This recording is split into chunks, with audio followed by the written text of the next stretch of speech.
네, 오늘커의 당잠사입니다. 당신이 잠든 사이 전해진 소식들 확인해 보시죠. 간밤 미증시 하락의 이유 가운데 하나가 또 어제 아시아권의 이슈였기 때문에 어제 아시아권 흐름부터 정리하고 넘어가겠습니다. 대부분 좀 약세 흐름을 보였죠. 그런데 일본 증시만 빼꼼 올라와 있습니다. 소폭의 상승 전환에 성공을 했는데 이 이슈 한번 체크는 해볼 필요는 있어 보입니다. 워런 버핏이 이끄는 버크셔 해서웨이가 일본의 그 상사 기업들의 지분을 늘렸다는 소식이 전해지면서 일본 증시만 올랐습니다. 근데 이건 인플레이션에 베팅을 하고 있는 것인가 의심이 되기도 합니다. 왜냐하면 과거에 2020년 8, 9월 달에 버핏이 이 상사 기업들을 산다, 인플레이션에 베팅을 하는 것인가라는 관전 포인트 전해드린 바가 있는데 그리고 나서 본격적으로 이 인플레이션이 그 대두가 되지 않았습니까? 그 이후에 또 추가적으로 버크셔 해서웨이에서는 그 미증시 내에 상장돼 있는 에너지 기업들을 뭐 추가적으로 매수를 해서 큰 수익을 지금 누리고 있습니다. 근데 최근까지도 에너지 기업들 추가 지분 매입을 하고 있는 상황이고 또 일본 상사 기업을 산다? 이거 피크아웃 나오는 줄 알았는데 물가 아직 안 잡히는가? 요걸 다시 좀 시장에서 분석이 나올 가능성이 있기 때문에 이 관전 포인트는 지속적으로 들여다보셔야겠습니다. 워런 버핏은 과거에도 그렇고요. 그 유가 관련 기업들의 베팅을 하면서 아주 기가 막히게 저점에서 사서 그 고점에서 판 이력들이 꽤 있기는 했습니다. 요즘 그래서 이제 시장에서 계속 언급이 되고 있어서 정리를 해봤고요. 자, 이제 아시아권 보겠습니다. 중화권이 대부분 밀렸는데 코로나에 대한 부담 때문에 밀렸다고 분석이 되고 있지 않습니까? 그런데 상하이 본토 증시보다 코스피가 더 밀렸습니다. 이것 때문에 더 영향을 받은 부분이 있었는데요. 무역 수지 적자 이번에 또 발표가 됐습니다. 우리나라는 그 매달 정리해서 이제 발표를 하기도 하고 1일에서 20일 데이터 중간중간에 또 발표가 됩니다. 근데 이게 어제 공개가 됐거든요. 알고는 있었는데 지금 달러가 워낙 이제 위쪽에 위치해 있기 때문에 우리 뭐 무역 수지가 안 좋을 건 다 알고는 있었는데 정말 너무 안 좋게 나와서 불편한 심기를 감출 수는 없었습니다. 연간 무역 적자 규모도 만만치 않은 현재 구간이고요. 그래서 이제 환율에 대한 부담을 안아가는 상황. 여기에 어제 말씀드린 체크 포인트 대출 우대금리죠. LPR 중국에서 고시가 됐는데 사실상 이제 중국에서는 LPR이 기준금리 성격을 가지고 있습니다. 인하가 나오지 않았다라는 이제 실망 매물도 한켠에 자리를 했습니다. 물론 이제 동결이 컨센서스였긴 했습니다만 동결이 딱 발표가 되자마자 그래도 인하라도 해줬으면 좋았을 걸이라는 좀 아쉬운 실망감으로 이제 환율에 대한 부담 포인트 두 가지가 맞물렸습니다. 그래서 코스피의 낙폭이 상하이보다 조금 더 컸다 이렇게 이해하시면 되겠는데요. 지금 시장에서 계속 회자가 되고 있는 부분이 이겁니다. 가장 크게 거론이 되고 있는 이슈인데 중국 코로나19 재확산 우려가 다시 이제 고개를 들고 있습니다. 6개월 만에 중국에서 환자 사망 소식이 주말 사이에 좀 전해졌기 때문에 이 영향인데요. 두 가지로 좀 나눠서 볼 수 있습니다. 이것을 해석할 때 일각에서는 이렇습니다. 지금 시장 베어마켓 랠리이든 어쨌든 상승이 최단기간 좀 가파르게 나왔는데 그 갭을 메꾸기 위해서 일종의 차익 실현의 핑계거리를 찾다가 이게 딱 걸린 것이다라는 한 가지 관점도 있습니다. 근데 이게 이제 드디어 코로나에 대한 심각성 시장이 인지하는 계기라는 측면도 있거든요. 이게 만약에 맞는다 그러면 시장이 조금 더 압박을 받을 수 있겠죠. 하지만 아직까지 이 관련해서 중국 정부 당국의 대응 정책이 뭐 그렇게 나온 것은 아니기 때문에 추가적인 확인은 필요해 보입니다. 자, 여전히 기술적 지표는 탐욕과 과매수를 가리키고 있습니다. 지난주부터 계속 좀 체크해드리고 있는 내용이죠. CNN이 제공하는 공포 탐욕 지수, 간밤 미증시 떨어졌음에도 불구하고 여전히 탐욕 구간이고요. 코스피 ADR 차트입니다. 120% 웃돌면 통상 과매수라고 시장에서는 해석이 되는데 어제 코스피가 1% 빠졌습니다만 아슬아슬하게 이 과매수 영역에 머무르고 있습니다. 결국 시장은 지금 이런 과매수나 탐욕의 사이클 안에 있기 때문에 차익 실현 빌미로 언제든지 작용을 할 수 있습니다. 하락의 여지가 좀 남아 있는데요. 또 반대로 보자면 완전히 극도의 탐욕이나 극도의 과매수가 아니기 때문에 여기에서 베어마켓 랠리가 또 언제든지 나올 수 있습니다. 그래서 지난주부터 계속 말씀드리는 체크 포인트, 시장이 여기에서 올라도 떨어져도 전혀 이상할 게 없는 증시다라는 부분입니다. 내부적인 부분들 그러면 하나하나 정리를 해 나갈 필요는 있는데요. 지금 월가에서는 경고의 목소리가 추가가 되고 있어서 이 내용을 좀 정리해 보고자 합니다. 지난 15일에 당잠사 화면 내용입니다. 지금 주요 IB 쪽에서는 증시 방어적인 포지션을 구축해야 된다라는 목소리가 나오고 있다는 점 입을 모으고 있습니다. JP모건, UBS, 피델리티, 골드만삭스, 뱅크 오브 아메리카 같은 궤의 이야기를 했었거든요. 여기는 이제 테슬라 이야기를 하긴 했는데 뱅크 오브 아메리카에서 테슬라가 부진하기 때문에 이 종목이 지수 기여도가 높기 때문에 미증시 전체적으로 부진할 것이다 이렇게 이야기를 했었습니다. 이게 시장 전체적으로는 좀 보수적인 대응을 해야 된다라는 시각이 조금씩 추가가 됐었는데요. 간밤 뱅크 오브 아메리카 특히 요즘 주목을 크게 받고 있는 마이클 하트넷이 투자 노트를 다시 공개했습니다. 지난번에 코로나19 이후에요. 인플레이션 쇼크가 나타났을 그 당시 아주 정확하게 마이클 하트넷이 그걸 예측을 했기 때문에 그리고 나서 최근 이어졌었던 베어마켓 랠리도 아주 정확하게 예측했기 때문에 월가 내에서도 지금 굉장히 주목도가 올라간 인물입니다. 근데 투자노트에서 이번에 어떻게 이야기를 했는가 보시면 지금 베어마켓 랠리 상승장이 나오고 있는데 끝물이라는 단어를 썼습니다. 내년에 한 6월, 7월까지 연준의 피봇 기대 접어라 이렇게 이야기를 하고 있는데요. 이건 또다시 뒤집어서 이야기를 하자면 그 이후가 된다면 피봇 기대에 있다라는 건가? 시장 그럼 올라가는 건가? 이에 대한 코멘트도 있습니다. 내년에 상반기 주식 대신에 채권을 봐야 한다. 왜냐하면 상반기엔 주식이 부진할 것이기 때문에. 그러나 하반기부터는 시장이 반등 가능성이 있기 때문에 증시를 주목해야 된다라고 투자노트에 같이 이야기를 하고 있습니다. 모건 스탠리도 그 앞서서 한 며칠 전에 이런 의견을 같이 냈는데요. 내년에 신저점 경신이 가능하다. 내년 초에 대한 이야기입니다. 그렇기 때문에 지금 경기 방어주를 주목해야 된다라고 하고 있고 그 이후로 미 증시 내에서 경기 방어적인 성격, 필수 소비재 이런 것들이 올라가고 있는 국면입니다. 하나하나 좀 체크는 필요해 보입니다. 근데 종합적으로 보면 이런 거죠.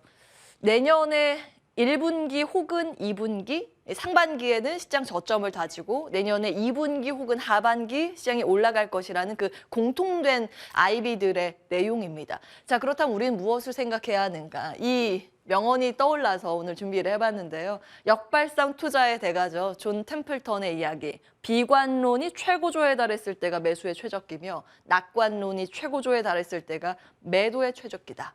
예, 지금은 사실 비관의 최고도 아니고 낙관도 최고도 아니고 그 언급되어 있는 볼만한 그 지표들은 아직 나오지 않고 있습니다만 그 현재 중간 단계 현 구간에서 그럼 우리는 무엇을 해야 하는가? 이 저점을 다지고 올라갔을 때 무엇이 빠르게 회복을 할 것인가? 방어적인 성격의 산업은 어떤 게 잘 버텨낼 수 있을까? 지금부터 부지런히 준비를 해보셔야 하지 않을까 싶습니다. 분할 매수의 최고의 시점은 무엇인가? 저희도 지속적으로 고민을 해보도록 하겠습니다. 미증시 보시죠. 3대 지수 일제히 하락으로 마무리가 됐습니다. 낙폭의 온도차가 굉장히 크죠. 보시면 나스닥 지수가 1% 낙폭으로 가장 크게 밀렸는데 다우 지수는 거의 안 밀렸습니다. 0.13% 소폭의 하락, S&P 500 지수도 약보합에 그치는 모습이었습니다. 필수 소비재 경기 방어주들이 견조한 흐름을 보이면서 상승세를 보이면서 이 관련 종목들, 지수들은 좀 버텨내는 움직임을 보였는데요. 경기에 민감한 쪽, 특히 빅테크들이 많이 흔들리면서 나스닥 지수의 낙폭이 가장 컸습니다. 이슈들 좀 정리를 해봤는데 여전히 시장에서 가장 크게 분석을 하고 있는 것은 중국의 봉쇄 이슈입니다. 지금 루머가 하나 돌고 있는데요. 시진핑 주석이 코로나 확진돼서 격리가 됐다라는 그런 소식이 지금 돌고 있습니다. 그 근거가 그 태평양 전략회의 정상회의에서 옆자리에 앉아 있었던 홍콩 행정장관이 확진이 됐다라는 소식이 보도가 되고 있거든요. 그래서 시진핑 주석도 확진된 거 아닌가? 그래서 일정들 다 취소하고 좀 격리에 들어간 건 아닌가라는 이런 의심의 목소리가 나왔습니다.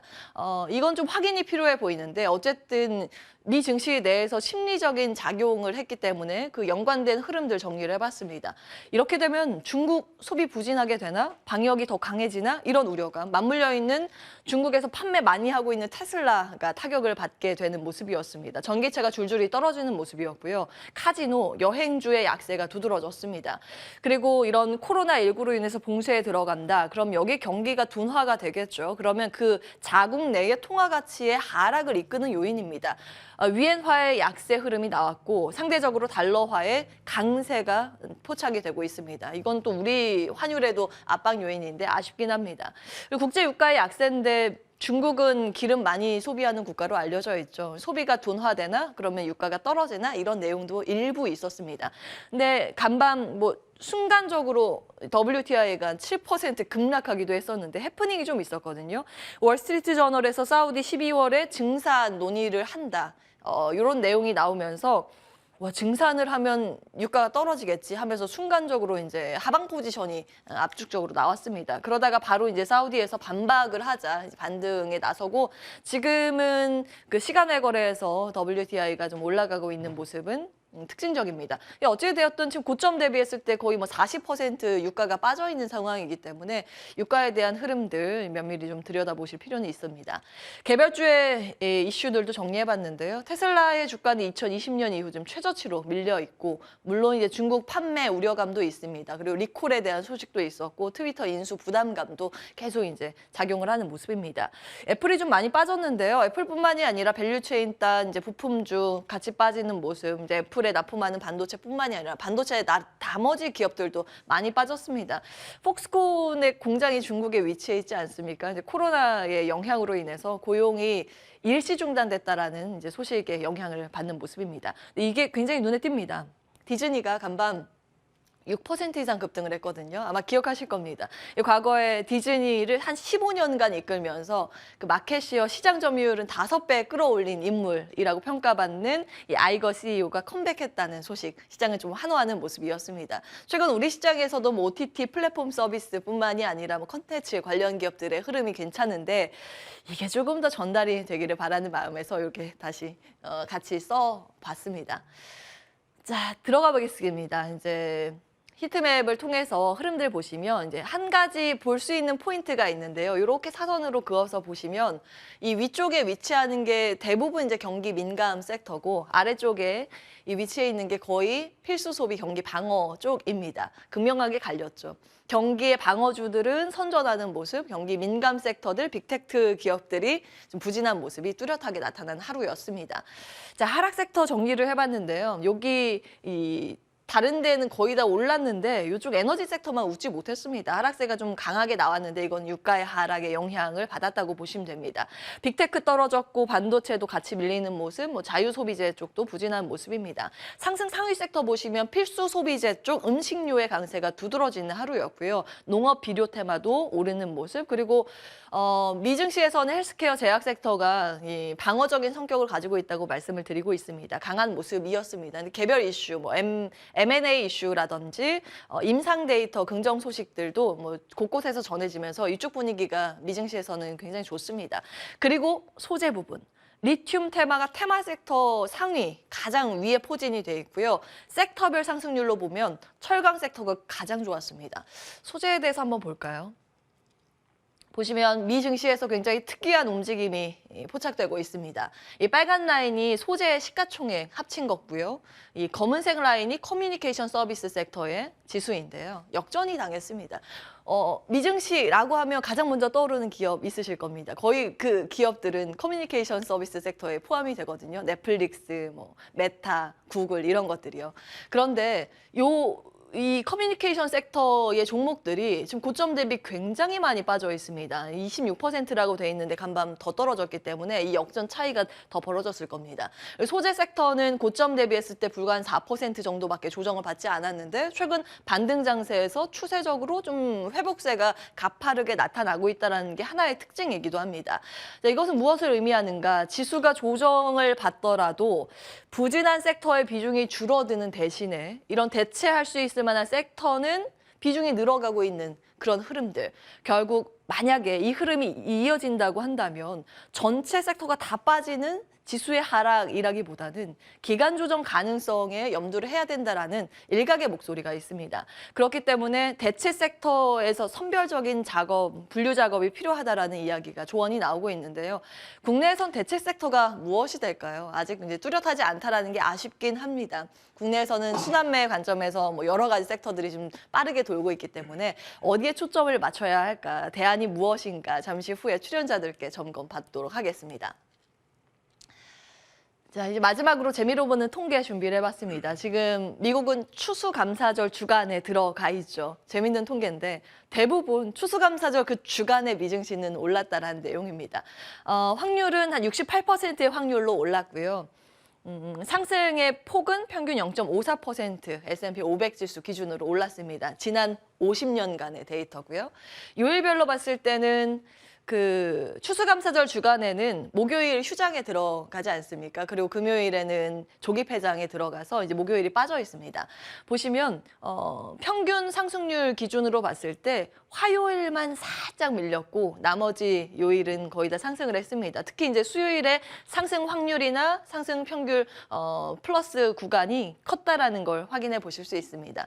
다만 뭐 최근 들어서는 매크로 이슈가 워낙 이제 다이내믹하게 시장을 자극하고 있기 때문에 이게 큰 의미를 부여할 수 있을까는 의문입니다. 그리고 상승폭도 크지는 않았는데 그냥 통계적으로 통상 이렇게 올랐다라는 거는 좀 재미로 한번 보시라고 준비를 해봤습니다. 오늘 거의 당잠사였습니다.